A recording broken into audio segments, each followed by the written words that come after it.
É impressionante como eu estava fazendo um levantamento no Google Statistics e a pergunta mais feita pelos pacientes, quando um médico passa um remédio para ele, a primeira pergunta que eles fazem, depois que eles entendem, né, ou supostamente entendem o que foi prescrito, é o que eles não podem comer, né? Se tem algo que eles não podem comer, como aquele tratamento influencia a dieta deles.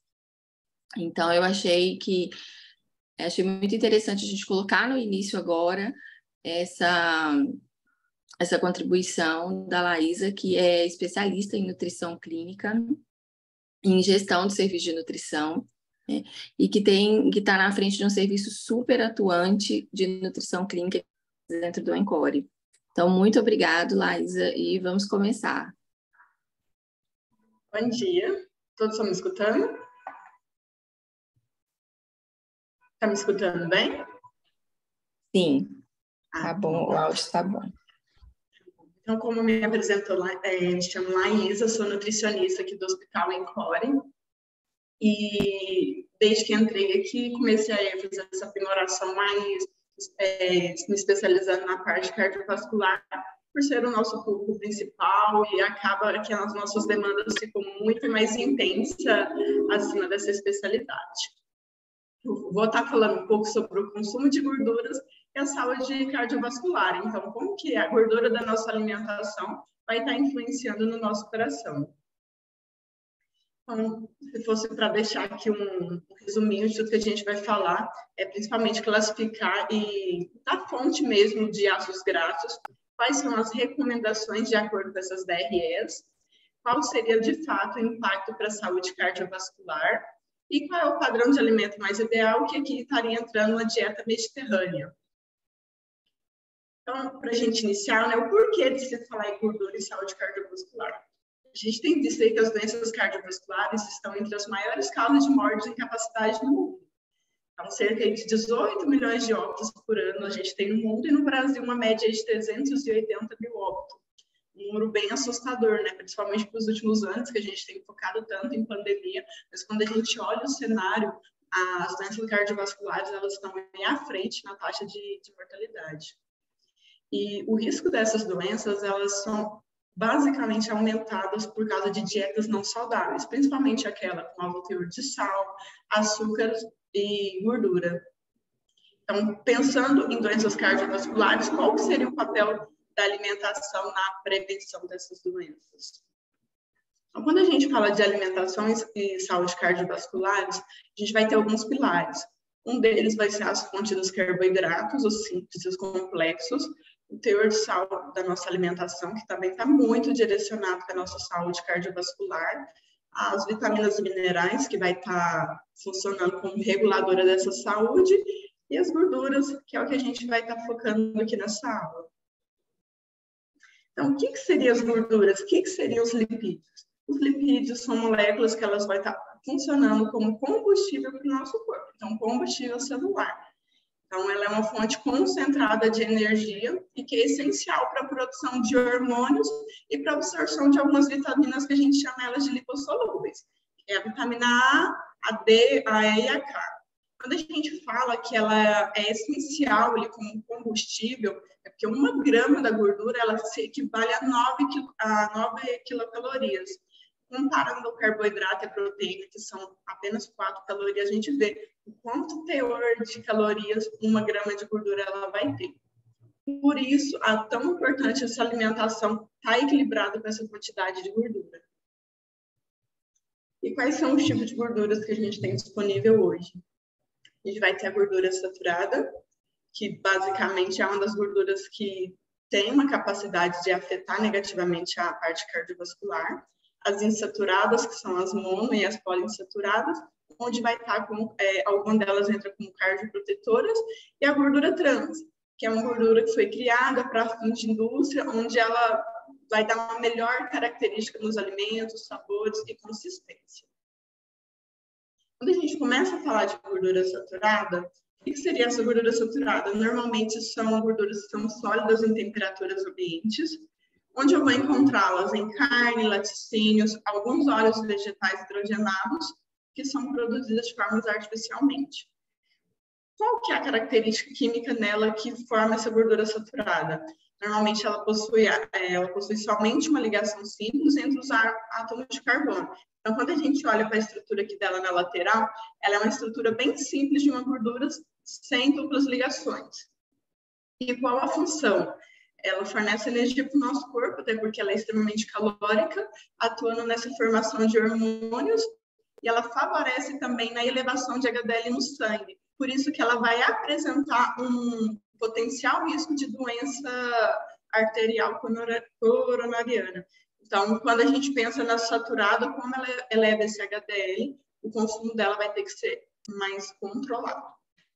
Mas qual que seria essas gorduras saturadas? A gente tem diversas gorduras saturadas aí hoje em estrutura bioquímica, mas uma das mais principais nos alimentos que é consumido aqui no Brasil é o ácido nítrico, que é muito encontrado no leite, no coco, no óleo de coco.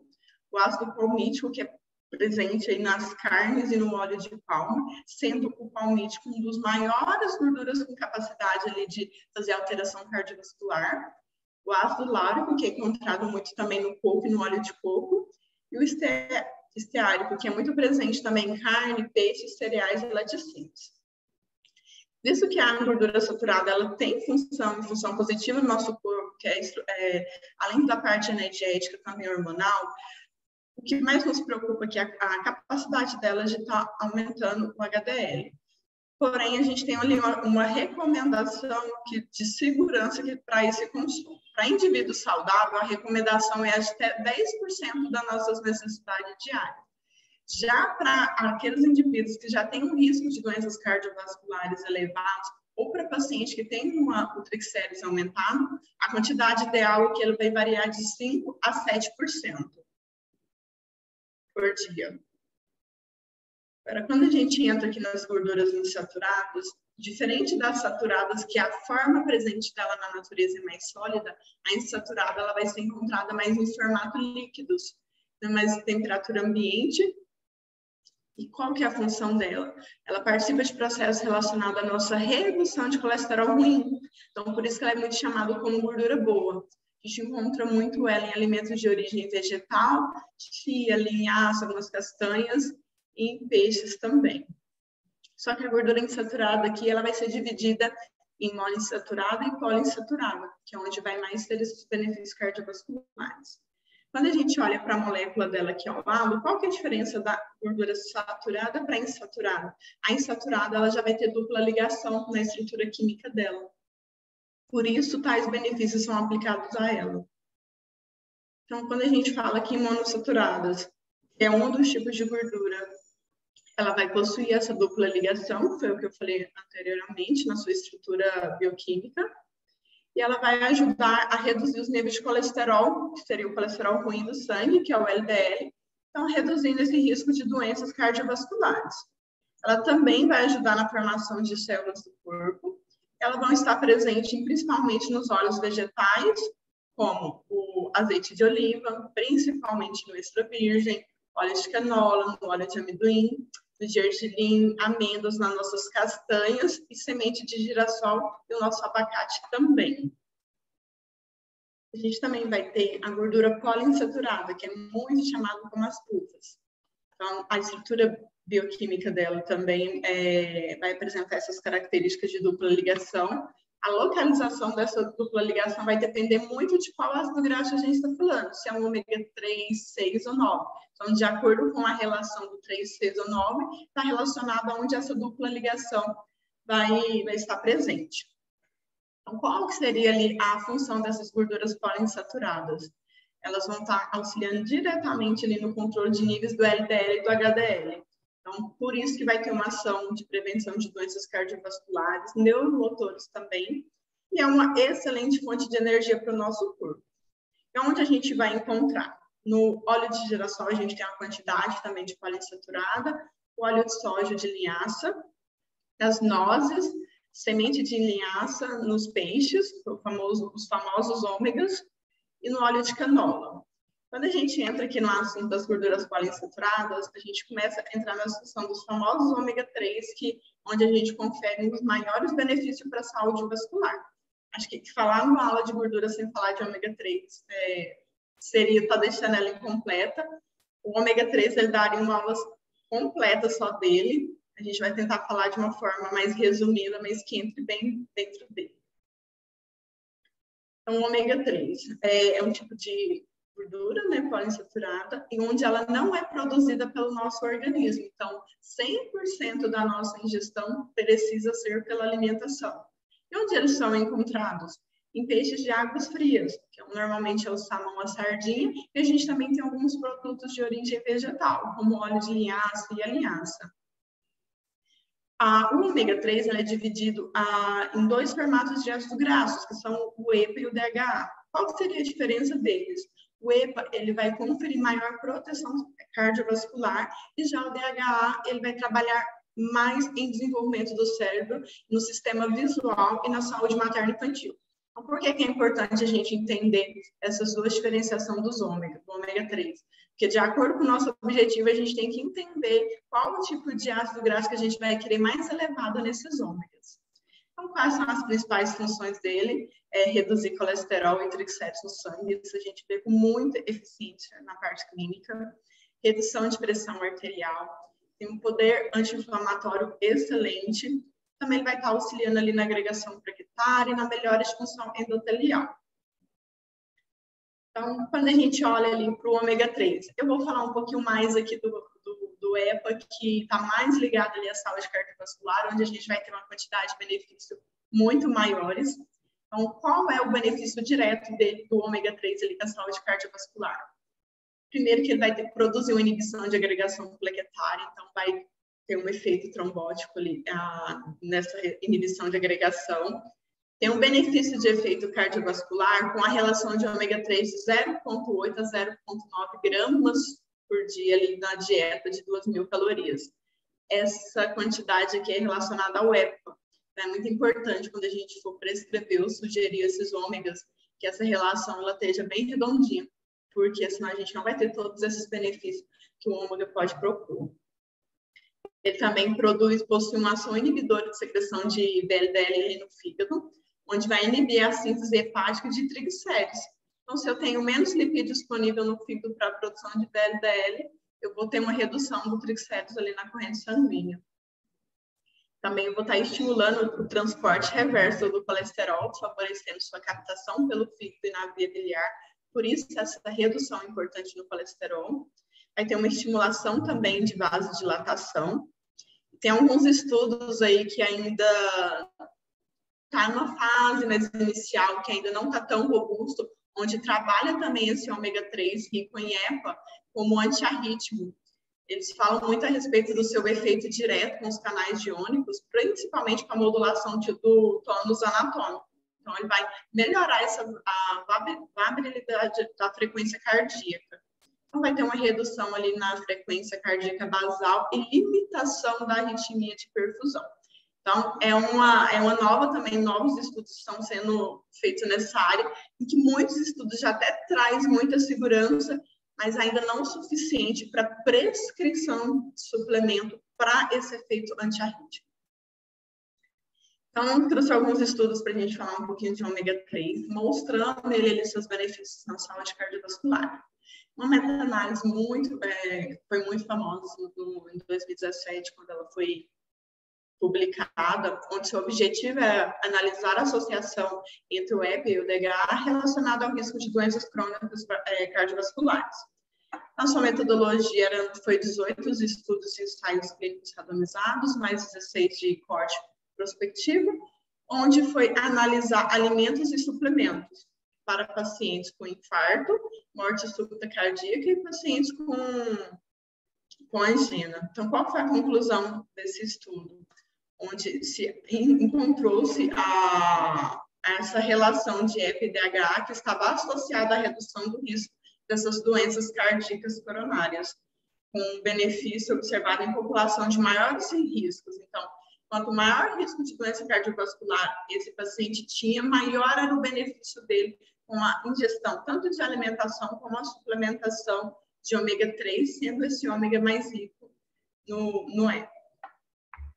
Já um outro estudo também que foi muito grande, ele quando publicado, também um ensaio clínico randomizado, onde que eles iam avaliar a suplementação de ômega 3 para pacientes pós-infarto do miocárdio.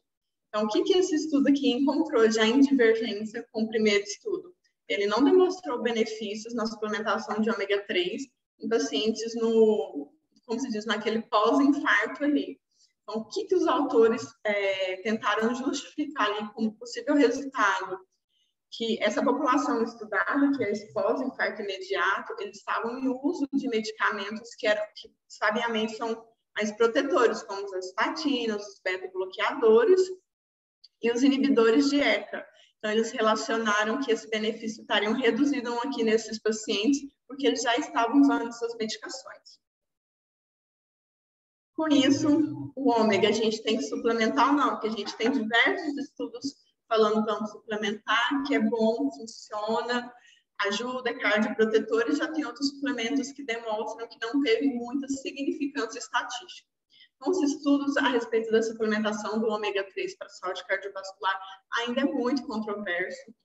Mas o que a gente já se sabe? Olhando aqui as recomendações da diretriz aqui de prevenção de aterosclerose, que já se sabe que é seguro tá fazendo consumo de pelo menos 2 porções de peixes ali ao longo do dia, isso a nível de alimentação, isso a recomendação a nível classe A. Quando a gente vai falar de suplementação, o uso de suplemento rico em EPA e DHA, ele é considerado prevenção cardiovascular, mas ele já vai ter um nível de evidência ali B, então mostrando que ainda não é tão definido essa segurança para o uso das suplementações.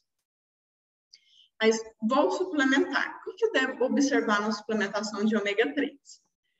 O ômega 3, a gente tem diversas marcas ali no mercado. Alguns deles são ômega 3 marinhos e outros ômega 3 é um formato mais puro, mais refinado desse ômega. O que a gente tem que prestar atenção? Ao grau de pureza. Então, o ômega ele tem que ser livre de metal pesado. Isso tem que estar especificado na marca.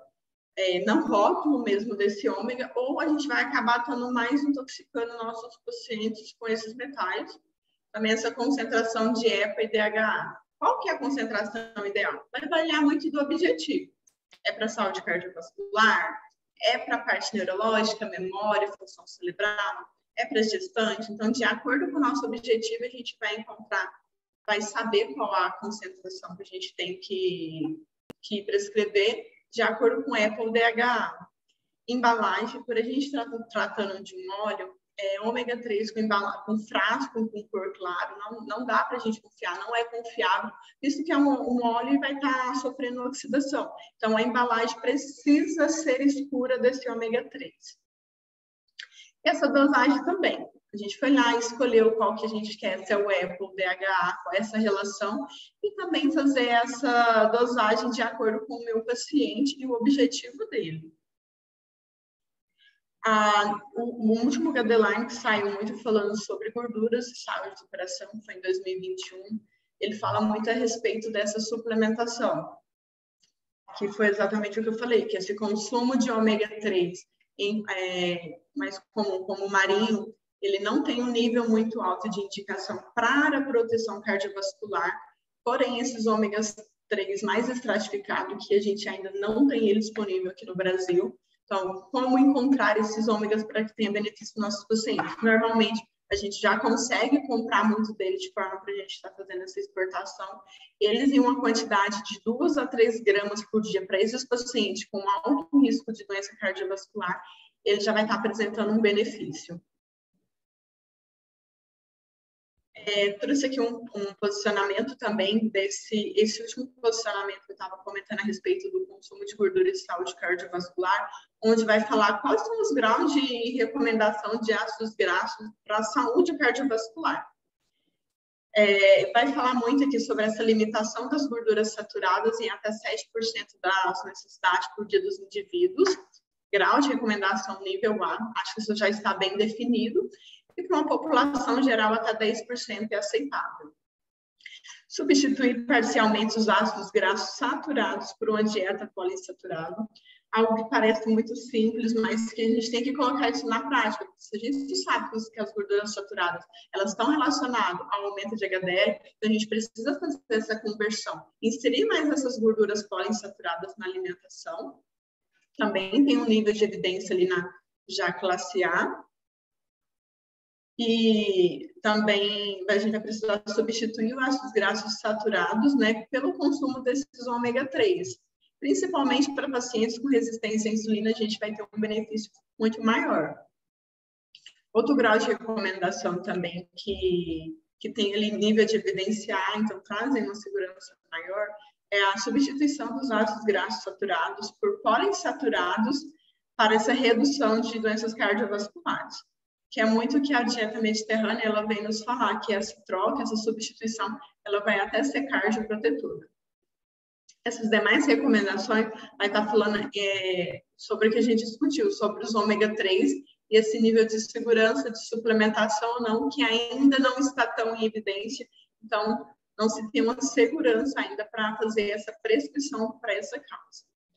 Mas quando a gente fala de ômega 3 e prescrição, a gente tem que lembrar que ele tem diversos motivos. Então, na clínica, ainda acaba sendo, acho que segundo lugar, ele é um dos suplementos que eu mais prescrevo e que tenho notado muita diferença ali quando a gente faz em triglicéridos e colesterol, até para ajudar ali a reduzir o nível de inflamação dos nossos pacientes. E agora a gente passando ali para a gordura trans, que é um tipo de gordura que ela é muito mais utilizada para a indústria, que ela é uma gordura vegetal criada para processos industriais. Então, qual é o objetivo dela?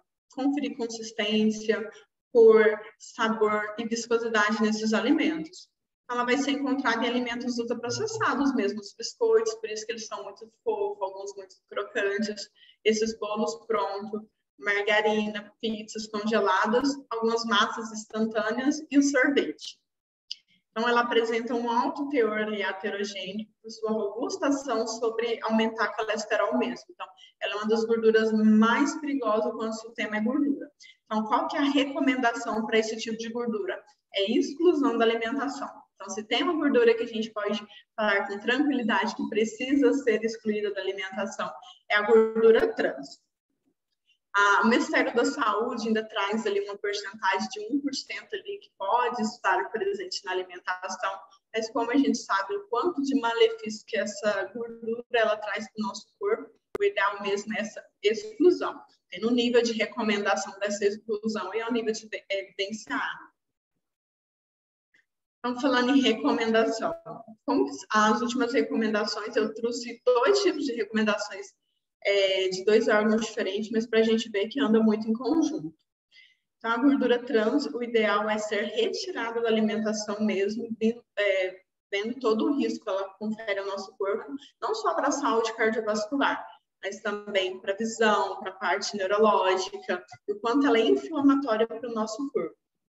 E as gorduras saturadas, que precisamos limitar ela a 10% das nossas necessidades diárias, se estivermos falando de um indivíduo saudável, para aqueles indivíduos com colesterol, triglicéridos alterado, com alto risco de doença cardiovascular, a gente limita isso a 5% a 7%.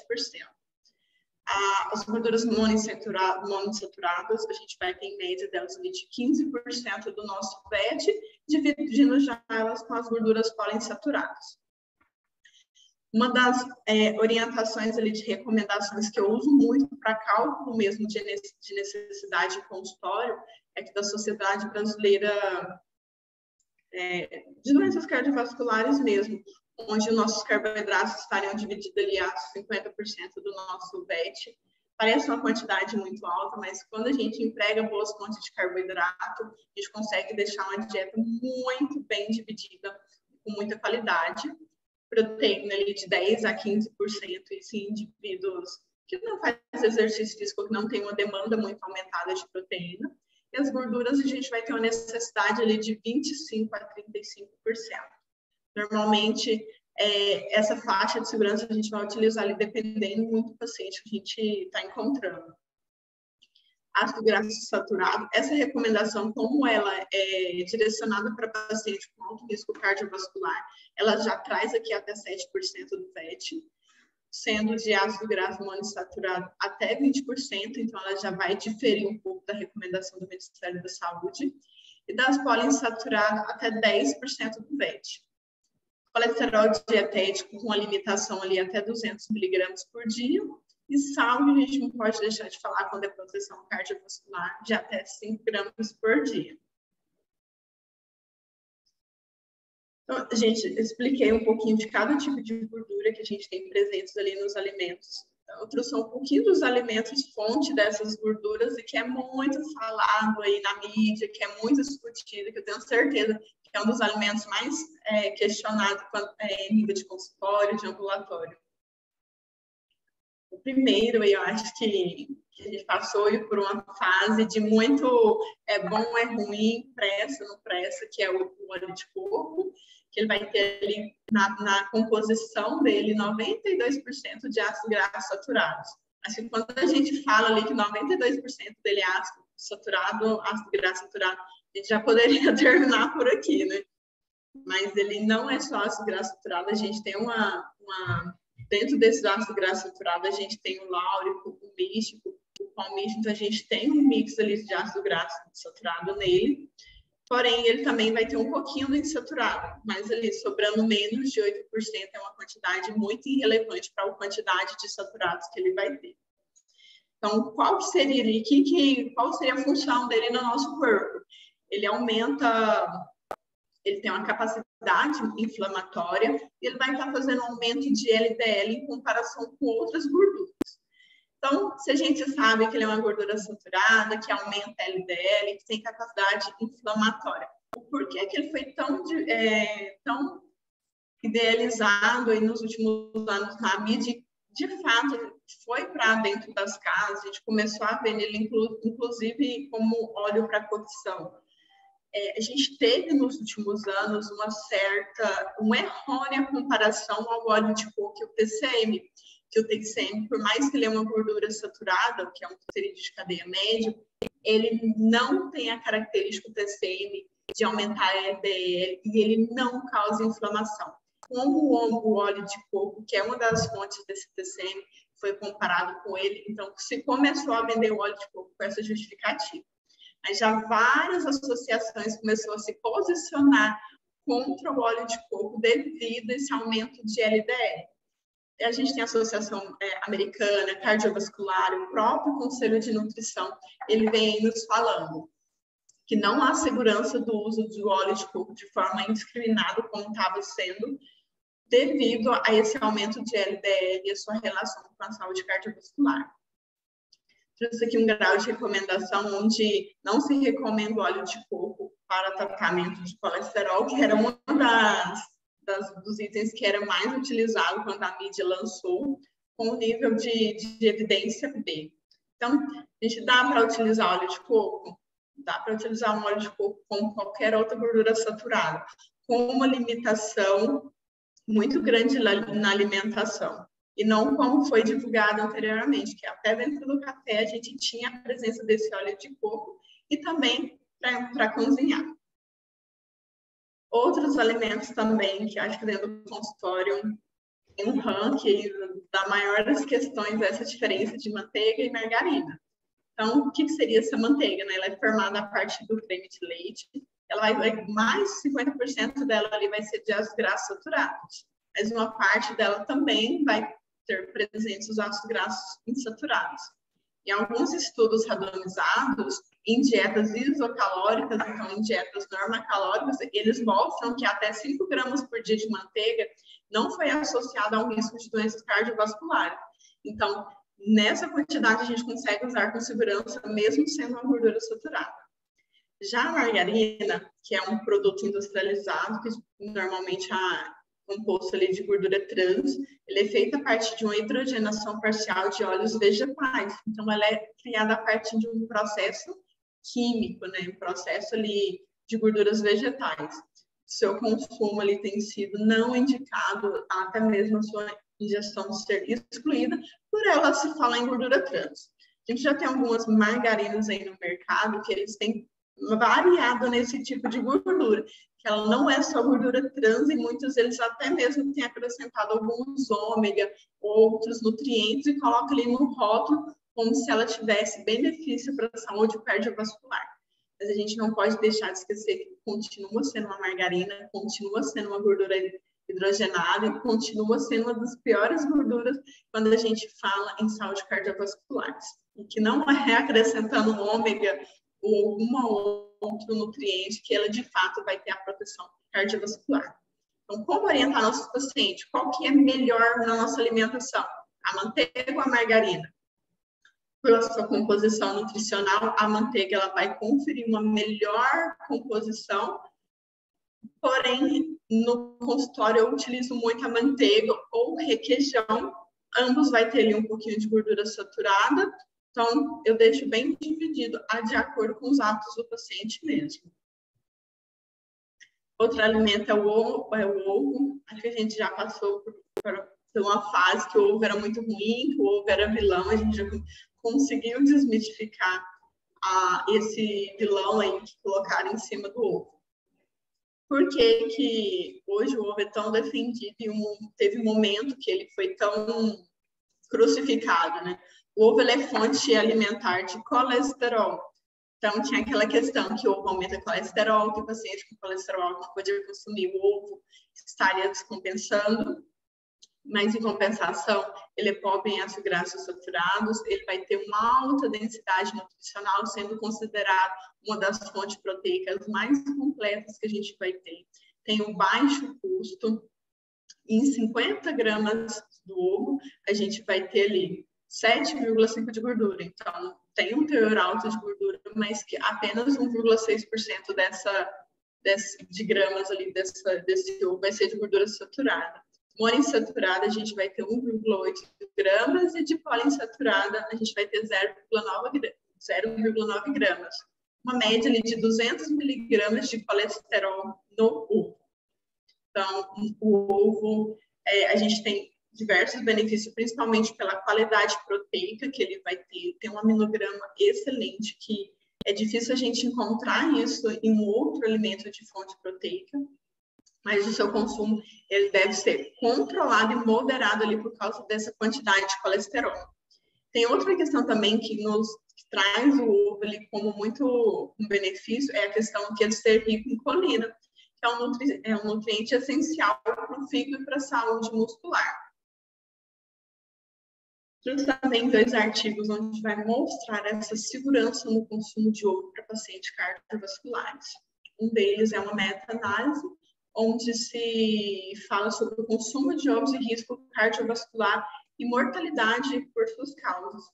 Nesse estudo, que foi um estudo de curso para uma população chinesa, o alto consumo de ovos, que seria 7 ou mais ovos por semana, comparado ao baixo consumo de ovo, que seria 1 ovo a menos por semana, não houve diferença significativa associada a essa mortalidade cardiovasculares, como doença AVC, infarto. Também teve um outro estudo que foi um teste controlado aleatório, onde vai abordar sobre a ingestão de ovos na função endotelial em adultos com doença arterial coronariana. Então, qual foi a conclusão desse estudo? Que o consumo de 2 ovos por dia durante 6 semanas não afetou a função endotelial em indivíduos portadores dessas doenças. Então, nenhum desses estudos e por outros diversos estudos não conseguiram demonstrar nenhuma associação com aumento de mortalidade em doenças cardiovasculares. Quando a gente se fala em ovo, em saúde cardiovascular, a gente tem que ter uma visão crítica, visto que ele é fonte de colesterol. Então, até 2 ovos ali por 2 semanas, a gente encontrou ali uma certa segurança, o que não dá para fazer com qualquer outro alimento, o seu uso em altas quantidades. Aí já nem é a questão do ovo, né? Qualquer alimento em alta quantidade, a gente vai ter algum tipo de malefício para a saúde. Mas então, dá sim para usar o ovo dentro de uma alimentação sem oferecer esse risco cardiovascular. Outro assunto que é muito discutido também, que talvez seja uma das maiores perguntas aí, acredito que para os cardiologistas e para a nutrição, é a gordura ideal para cocção. Então, qual gordura é boa para cozinhar? Trouxe uma imagem aqui onde vai mostrar o teor de gorduras monoinsaturadas e poliinsaturadas de cada tipo de óleo para a gente fazer uma análise e chegar a uma conclusão qual o melhor óleo que a gente vai estar usando ali na cozinha. A gente vê ali quando a gente vamos tirar como base a poliinsaturada, já que a gente compara ali com o seu maior teor. Então, o óleo de soja vegetal e o girassol vai ser das gorduras com maior teor poliinsaturados. E monoinsaturada, a maior gordura ali com teor vai ser a canola, o azeite de oliva e o amendoim. Só que quando a gente passa a observar esses mesmos teor de gorduras, quando a gente olha o teor de gordura saturada, a gente vai ter o óleo de coco ali como um dos maiores teores, depois o amendoim, depois o óleo de soja. Os menores índices ainda vai ficar para o óleo de canola, o girassol e o azeite de oliva. Então, será se olhar para o menor teor de gordura saturada seria a forma certa de pensar na gordura para cocção, para cozinhar, que é o que normalmente eu vejo muita divulgação. Cozinhar com, sei lá, óleo X, óleo de canola, porque ele tem menos gordura saturada. Mas a questão de gordura para cocção, a gordura para a gente fazer a preparação de alimentos, ela não deve ser só avaliada pelo teor nutricional. É claro que é um dos fatores que a gente considera mais importante. Mas quando a gente vai falar em gorduras para cozinhar, a gente tem duas coisas a analisar. A qualidade nutricional dessa gordura. Então, a gente vai tentar escolher uma que seja menos saturada, que tenha mais compostos insaturados, seja mono ou poliinsaturados, e analisar qual o grau de temperatura que essa gordura suporta. Quando a gente vai analisar o grau de temperatura que essa gordura suporta, a gente vai saber aonde usar essa gordura. Exemplo, o óleo soja é um dos óleos que vai aguentar uma temperatura maior sim que este óleo se oxida. Por que se preocupar com essa oxidação de gordura? A gordura, quando ela é exposta a um tempo e temperatura muito grande, muito alto, ela começa a se formar compostos tóxicos e cancerígenos, como a azacroleína e o peróxido. Então, cada gordura vai ter o seu ponto de oxidação, que é o ponto de fumaça que a gente fala mais popular. Então, qual seria ali o ponto de oxidação do óleo soja? Ele inicia normalmente com 226 graus e se estende até 232 graus, o girassol que se estende até 230, canola 223, algodão 228 e o azeite de oliva, que é o óleo de oliva, ele tem um ponto de oxidação mais baixo, que seria de 175 graus a 190 graus. Hoje no mercado a gente já tem alguns monitores de padrão dessa qualidade para saber se a gordura foi oxidada ou não.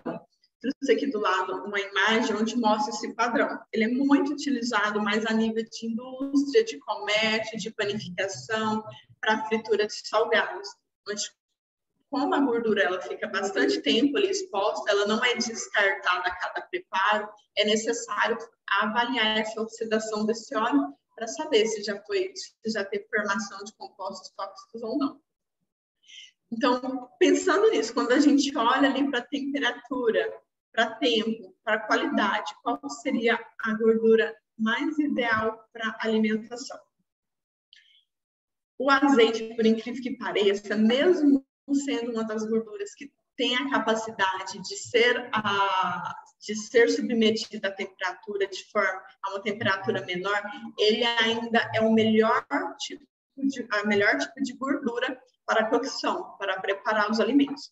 Mas o que vai variar? Se a gente sabe que é uma gordura que não suporta uma temperatura muito alta, então a gente deve usar o azeite em alimentos grelhados e refogados, e principalmente na salada, então ele em temperatura ambiente.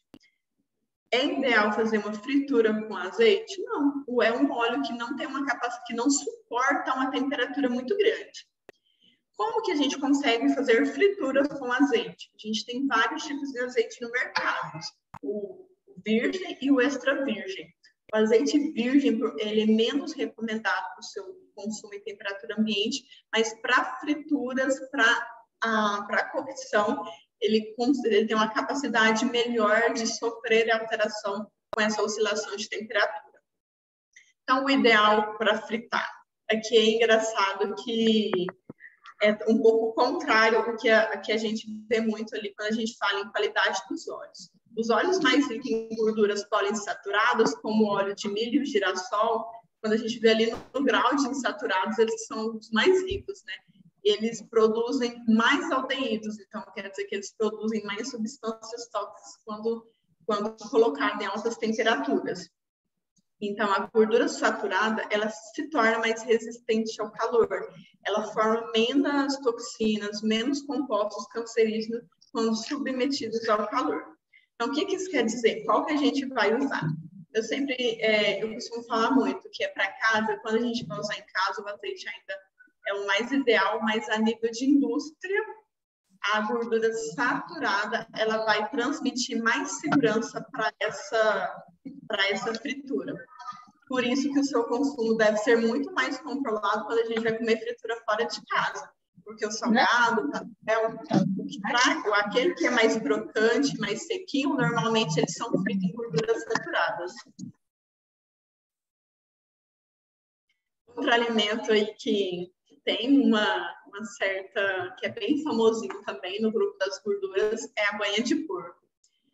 Muito rica ali em gorduras saturadas, como o palmítico e o láurico, e seu consumo ele deve ser avaliado individualmente. Acho que essa é a pergunta-chefe que domina aqui o hospital, quando eu entro, os pacientes querem mais saber. O paciente chega, infartou e usa banha de porco. Ele pergunta, e agora? Vou poder usar? Não posso mais usar? Já ficam até um pouco mais inseguros. Como eu falei, ele é uma gordura saturada, então, como qualquer gordura saturada, o seu consumo ele deve ser controlado, principalmente para esses pacientes cardiovasculares.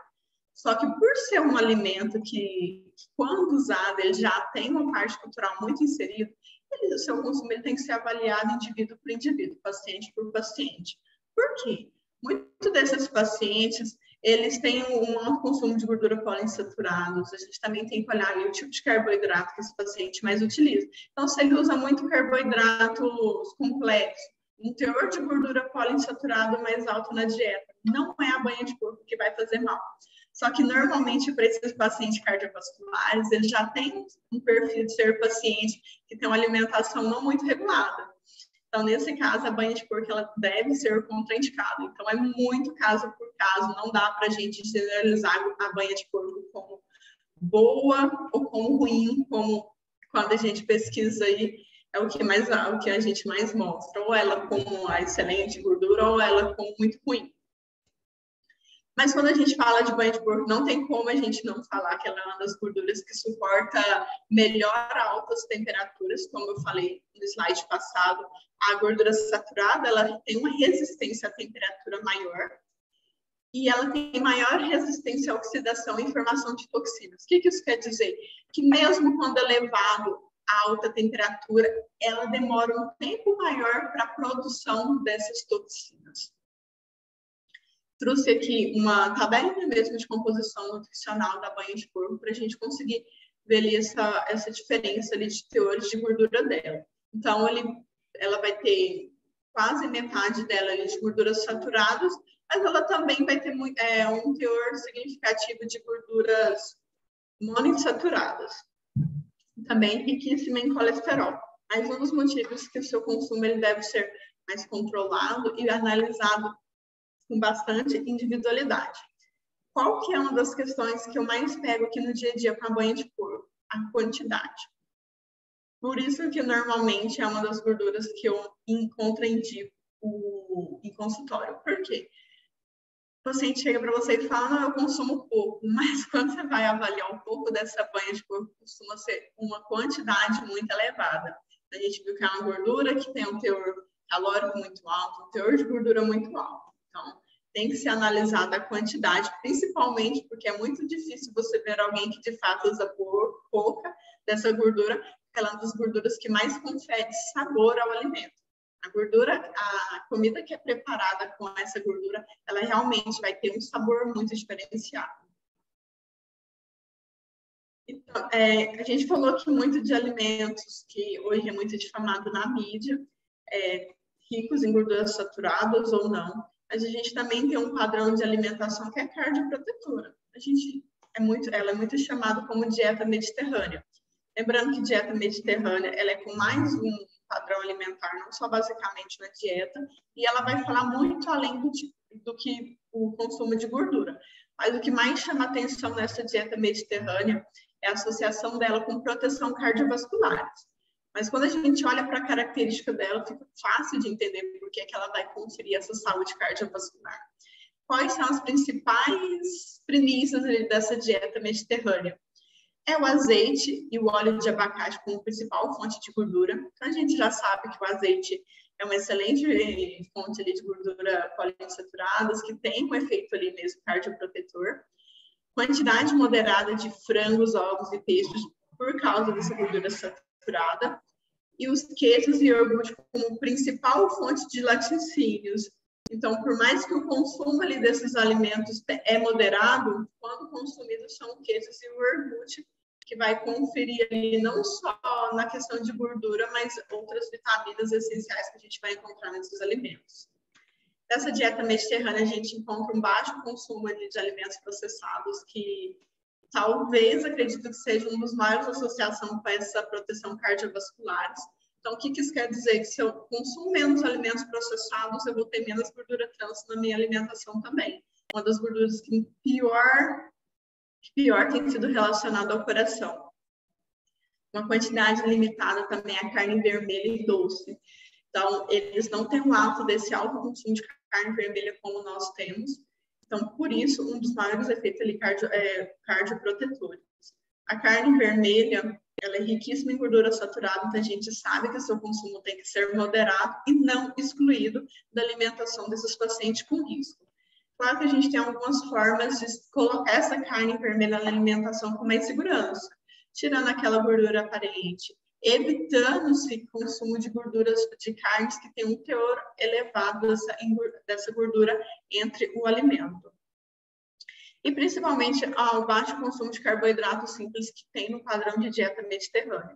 Não dá para a gente falar em saúde cardiovascular em dieta mediterrânea sem entrar nos carboidratos, porque diversos estudos já mostraram que alterar a fonte de gordura sem alterar a fonte de carboidrato não tem tanta significância para essa proteção cardiovascular. Então, olhar a nossa alimentação como um todo, ela vai ser importante. Então, não é só a gente proibir ou não uma gordura sem olhar a alimentação como um todo. E quais são as orientações gerais? Essas orientações gerais eu peguei do posicionamento de consumo de gorduras de saúde cardiovasculares, o último mais recente, que é de 2021. Então, da mesma forma que estava lá, eu trouxe para a gente ver que não tem como fugir, que é mais simples do que parece, que seria essas retiradas integrais desses ácidos graxos trans, que é da gordura trans, redução do consumo de ácidos graxos saturados, a inclusão em quantidades adequadas dos ácidos graxos insaturados, que são das oleaginosas, castanhas, do abacate, dos ômegas 3. Também mostra aqui alguns estudos epidemiológicos que o excesso de gorduras saturadas, como a redução baixa de gorduras poliinsaturadas, ela tem se associado ao aumento de risco de cardiovascular. Então, comer muita gordura saturada e baixa poliinsaturada, ela aumenta de fato esses riscos de eventos cardiovasculares. Além disso, também, um pouco do que eu falei ali nos últimos slides, que o efeito do consumo da gordura, ela depende muito do perfil alimentar onde esse indivíduo está inserido. Que não é só substituir a fonte de gordura, mas como também a fonte de carboidratos refinados dessa alimentação vai estar aumentando esse risco cardiovascular. Também tem a substituição isocalórica, que seria numa dieta mais normocalórica, sendo feitas por insaturados ou mesmo carboidratos complexos, ele tem mudado os desfechos de doenças cardiovasculares. Então, o que isso quer dizer? Colocar gorduras insaturadas e poliinsaturadas na alimentação, juntamente com a inclusão de carboidratos complexos, tem, de fato, mostrado um desfecho positivo nas doenças cardiovasculares. E esses benefícios atribuídos às gorduras monoinsaturadas, poliinsaturadas, elas somente são observadas quando em vigência de padrões alimentares. O que isso quer dizer? Que não adianta a gente mudar a fonte de gordura, colocar as melhores fontes de gorduras ali, as poliinsaturadas, suplementar o melhor ômega 3 do mercado, se de fato não houver mudança de padrão alimentar. Que nenhuma gordura por si só, nenhum suplemento, nenhum ômega 3 de melhor qualidade do mundo por si só vai ter uma capacidade de proteção cardiovasculares se não houver alteração do padrão alimentar. Então, falando muito dessa gordura, como a gente deve orientar os nossos pacientes? Eu acho que aqui a gente está entre cardiologista, equipe multidisciplinar, e eu, como da nutrição, talvez somos os profissionais com maiores responsabilidades para estar fazendo a orientação certa para o nosso paciente a respeito desse consumo de gordura. Por que é importante saber como orientar nossos pacientes? A gordura lidera um dos rankings aí de maiores mitos da alimentação. Então, uma hora essas gorduras é boa, outra hora elas é ruim. Em alguns momentos a gente está vendendo elas na prateleira de farmácia como se fosse solução milagrosa das doenças cardiovasculares, né? Mas como que a gente tem que orientar? É avaliar individualmente. Então, particularmente, eu profissionalmente não gosto de fazer uma orientação de gordura e entregar na mão do paciente, porque não vai funcionar. Cada indivíduo vai ter sua particularidade. Então, quando é que eu posso usar ou não uma banha de porco? Quando é que eu vou excluir essa banha de porco de uma alimentação? Vai depender muito do meu indivíduo, da cultura que ele está inserido, da idade desse paciente, porque eu vejo muito na minha prática clínica o paciente lá com 80, 85 anos que foi no médico e o médico cortou todo tipo de alimento dele. É o que acontece? Eu tenho os dois extremos. Ou o paciente para de comer tudo que foi excluído dele, ele acaba ficando com uma seletividade alimentar muito grande, ele fica com medo de se alimentar. Logo, é um paciente que vai começar com a desnutrição. Ou, de fato, aquele paciente que ouviu tanto não na vida dele ali no consultório, que ele vai desistir, porque é muito difícil. Então, ele acha muito difícil e ele acha mais fácil desistir. Então, normalmente, você vê muito paciente, mas eu comi assim a minha vida toda, não consigo mais parar.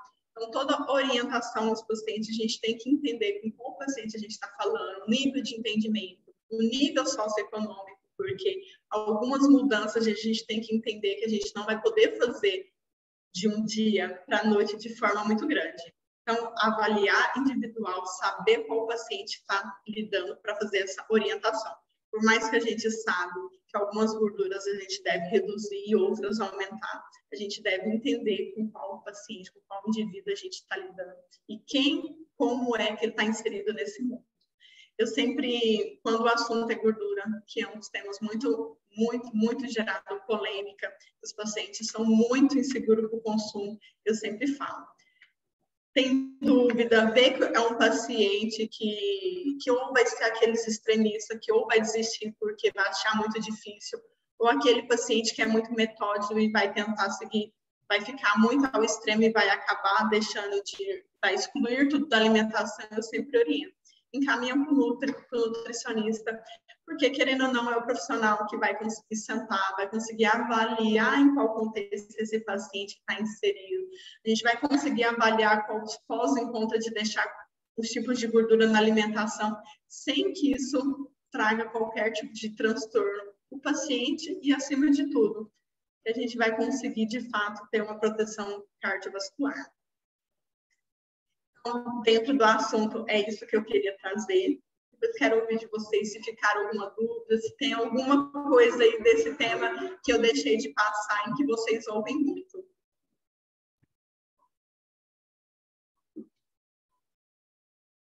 Tem algum? Obrigada, Laísa. Essa banha é campeã, né? Assim, é muito difícil. A campeã. É muito difícil, Laísa, eu estou falando assim, do dia a dia no consultório. Você ter um paciente que cozinha, vamos falar assim, né? Ele cozinha utilizando a banha é a gordura mesmo da cozinha dele. E que ele mantém meta a meta lipídica dele, porque a nossa questão é a meta, né? Ele tem que manter uma meta, por exemplo, paciente de muito alto risco, que é esse paciente que infartou e tudo, ele precisa manter a meta, eu preciso manter um LDL menor que 50. E aí a gente começa, às vezes a gente nem lembra de perguntar o que é que come, não, né? E aí o paciente, de repente, 10 de estatina, pula para 20, 40, e aí você fala, e agora? O que eu vou fazer? Né? E aí o paciente está comendo na banha. Então, essa pessoa, a gente realmente corta, a gente pede, por favor, vamos parar, vamos mudar, né? Porque a gente não vai conseguir. As pessoas, elas têm a banha, assim, eu respeito muito os planos alimentares, mas é muito difícil para a pessoa do dia a dia, de um nível intelectual mediano, nem vou falar baixo, mediano, dosar a quantidade de banho para né? Especialmente no padrão alimentar brasileiro. Isso, né? Eles têm uma dificuldade muito grande mesmo, e normalmente eles não conseguem respeitar uma quantidade segura. E normalmente esse paciente com risco cardiovascular, infelizmente, eu tenho uma dificuldade muito grande de falar, vamos manter, não consigo ver uma segurança científica para manter essa alimentação. Alguns pacientes, o que eu faço como nutricionista, como entendendo que eu estou lidando com o ato de vida da pessoa, do paciente, e que para mim entender que o que eu passo para ele vai ter efetividade. Eu começo, de fato, a fazer uma negociação. Olha, então você vai usar só nessa preparação, e eu vou fazer na exclusão aos poucos, porque dessa forma eu tenho efetividade. Porque para paciente que usa, todas as vezes que eu falei, não usa, a efetividade, ela é ali dentro do consultório. Quando ele fecha a porta ali, de fato, grande parte deles não executa. E o prazer do proibido, né? O prazer do proibido. Por isso que eu falo, eu já começo a falar que a gente nunca deveria proibir nada, porque a partir do momento que você proíbe, parece que fica, é muito cultural, é muito complicado, então... E o pior, quando a gente tira, Laísa, o paciente realmente tira, porque assim, a estatina, ela reduz o LDL, né? Independente do padrão alimentar ali, ela trabalha, né? Talvez por isso ela seja um dos medicamentos mais eficazes do mundo, porque não depende muito da pessoa, não depende muito da dieta. Mas quando a gente tem essa sobrecarga, marcadamente pelo uso da banha, a gente percebe que vence a estatina, né? Ela ultrapassa a meta terapêutica ali, a gente não consegue manter o paciente nessa meta mais. E quando o paciente retira, você percebe no primeiro lipidograma, com a mesma dose de estatina, você percebe no primeiro lipidograma que o LDL reduziu, né? Então, eu acho que essa conversa aqui hoje foi muito importante. Eu gostaria até de fazer um levantamento, sabe? Quantos pacientes infartados ou com stent a gente tem usando esse tipo de gordura, de acordo com o que você falou aqui, só baseado no que você falou, nem preciso, né, ir além disso, não. Para a gente ver que está muito fora e que às vezes a gente não se atenta para isso, né? A pergunta mais frequente, a maior dúvida das pessoas é se o tratamento que elas estão recebendo se o que ela come interfere ou não no tratamento, né? O que ela quer saber. E o que ela bebe também é uma preocupação muito frequente, né? E às vezes a gente não foca tanto nisso e vai só aumentando a medicação, né? Associando azitimib, dobrando dose e vai seguindo. Muito obrigada. Parabéns. Quando a gente fala em consultório, a mudança da gordura é uma das coisas que eu mais vejo nítido em mudança de lipidograma. Inclusive, diversos pacientes em nível de consultório, simplesmente reajustando essa fonte de gordura, a gente vê uma mudança gigantesca no lipidograma, muitas vezes nem precisando entrar com medicação, ou às vezes até quando volta no médico, conseguindo fazer redução. Então, de fato, funciona, de fato a gente consegue muitas vezes até reduzir a quantidade dessas medicações, e para pacientes que não começaram a usar, a gente consegue, de fato, excluir mais o comprimido da vida deles. Sim. Muito obrigada. Só queria te dar os parabéns, porque você trouxe um conteúdo muito interessante, muito prático para a gente ir no consultório, para o dia a dia, né? Dúvidas que eu tenho certeza que todos os cardiologistas têm, porque elas são dúvidas universais, né? E eu acho que a gente tem que voltar um outro momento para aprender mais sobre essas combinações, né? Porque parece-me que os conceitos modernos hoje não são isso, restringe aquilo, aumenta aquilo outro. Não, hoje é muito mais de associar, né? Você vê, você disse aí, a gordura, a mesma gordura que é ruim com alguma combinação, ela pode ser menos ruim ou até boa uma outra combinação de carboidratos, de proteínas e tal. E eu acho que isso nada mais é do que o equilíbrio, né? Tudo na vida é uma questão de equilíbrio. A dieta não é diferente, né? Então, você equilibrar isso com hábitos de vida saudáveis, de exercício físico, de dormir bem, de ter o seu momento de lazer, de prazer, de hobby, etc. Enfim, a gente tem que estar sempre trazendo o ser humano para esse equilíbrio, porque o que a gente vê também de distorção alimentar com excessos de saúde, que eu vou chamar assim, não existe esse termo, né? Mas que é a neura da nutrição também, é muito difícil de lidar com isso também, né? Então, eu acho que o equilíbrio é fácil, ele tira aquela coisa do proibido, tira a angústia, né? Porque tem gente que às vezes faz a dieta, mas aquilo está gerando uma ansiedade tremenda, porque ela está fazendo um monte de coisa que ela não gosta na vida, né? Ela trabalha num lugar que não gosta, come o que não gosta, vive com quem não gosta, e a gente vai querer que essa pessoa tenha um coração saudável? Não, não vamos conseguir, né? Provavelmente. Não tem como. Então, legal, obrigado. Foi ótimo. Nem entramos aí nas farinhas, nos pães, nas quitandas, né? Eu fiquei imaginando um pernil dentro de um pão de queijo aqui. Será que isso é tão ruim? De quantas vezes por semana ou por mês eu vou comer isso, né? Então... Ah, bom, achei que ruim não é nunca. Exatamente. Não pode ser, né, Júlia? Não tem jeito.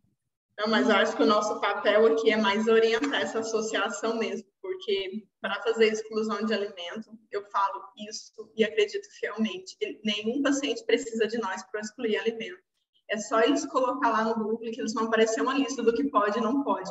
O nosso papel como educadores de saúde mesmo, como profissionais da área de saúde, é ensinar as pessoas a comerem e viver bem, e viver feliz, porque tirar tudo, igual você falou, é ansiedade, causa... Não tem jeito, a alimentação, ela muda tudo na vida da gente, e a gente não deve mitificar, colocar medo em cima dos alimentos. E a comida do Encore é uma delícia, né? Os pacientes são assim... Bem lembrado. A comida do hospital é uma delícia. Um parente meu recentemente ficou no hospital. Falou, olha, eu já estive no hospital ali em Brasília, não sei o que, é uma negação, mas aqui desse jeito eu posso ficar vários dias, porque a comida é muito boa. É simples, mas é tudo com muito carinho pela equipe. E daqui a pouco tem refeitório novo, né? Pois é. Então tá, obrigada, gente. Convido todos, aí sim a gente vai estar com um padrão novo. Obrigada a todos. Bom dia. Obrigada.